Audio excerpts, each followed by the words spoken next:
ಸ್ನೇಹಿತರೆ, ಭಾರತದಲ್ಲಿ ಟ್ರೈನ್ 1 ಗಂಟೆ ಲೇಟ್ ಆಗುತ್ತೆ, 5 ಗಂಟೆ ಲೇಟ್ ಆಗುತ್ತೆ.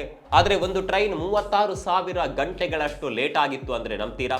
ಅಂದ್ರೆ ಬರೋಬ್ಬರಿ 1460 ದಿನಗಳು. ಟ್ರೈನ್ ಯಾಕೆ ಇಷ್ಟು ಲೇಟ್ ಆಯಿತು ಅಂತ ಕೇಳಿದ್ರೆ ಘಟನೆ ತುಂಬಾನೇ ರೋಚಕವಾಗಿದೆ. ಈ ಘಟನೆ ಆಗಿದ್ದು 2014ರಿಂದ 2018ರವರೆಗೆ. ಆಂಧ್ರ ಪ್ರದೇಶದ ವಿಶಾಖಪಟ್ಟಣದಲ್ಲಿ ಒಂದು ಸರಕು ಟ್ರೈನ್ ಇತ್ತು. ಅದರಲ್ಲಿ 14 ಲಕ್ಷ ರೂಪಾಯಿ ಮೌಲ್ಯದ 1361 ಫರ್ಟಿಲೈಸರ್ ಬ್ಯಾಗ್ಗಳನ್ನು ಹಾಕಲಾಗಿತ್ತು.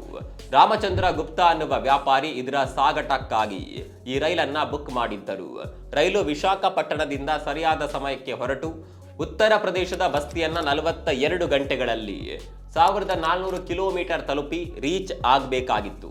ಟ್ರೈನ್ ಸ್ಟಾರ್ಟ್ ಆದ ಕೂಡಲೇ ಸ್ವಲ್ಪ ದೂರ ಹೋದ ನಂತರ ಟೆಕ್ನಿಕಲ್ ಸಮಸ್ಯೆ ಇದೆ ಅಂತ ತಿಳಿಸಿ ನಿಲ್ಲಿಸಲಾಗಿತ್ತು. ಹೀಗಾಗಿ ಅದನ್ನ ಟ್ರ್ಯಾಕ್ ನಿಂದ ತೆಗೆದು ರಿಪೇರ್ ಹೌಸ್ಗೆ ಕಳಿಸ್ತಾರೆ.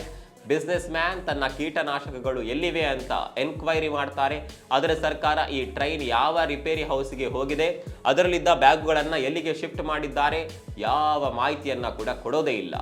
2018ರಲ್ಲಿ ಬರೋಬ್ಬರಿ 4 ವರ್ಷಗಳ ನಂತರ ಆ ಟ್ರೈನ್ ತಲುಪುತ್ತೆ. ಇಲ್ಲಿವರೆಗೂ ಆ ಟ್ರೈನ್ ಯಾಕೆ, ಎಲ್ಲಿ, ಹೇಗೆ ಡಿಲೇ ಆಗಿತ್ತು, ಅದನ್ನು ಯಾಕೆ ಅಷ್ಟೊಂದು ಸೀಕ್ರೆಟ್ ಆಗಿ ಇಟ್ಟಿದ್ದಾರೆ ಅಂತ ಇನ್ನೂ ಕೂಡ ತಿಳಿದಿಲ್ಲ. ಈ ರೈಲನ್ನ ಇಂಡಿಯನ್ ರೈಲ್ವೆಯ ಇತಿಹಾಸದಲ್ಲೇ ಅತ್ಯಂತ ವಿಳಂಬವಾದ ಟ್ರೈನ್ ಅಂತ ಕರೆಯಲಾಗುತ್ತೆ.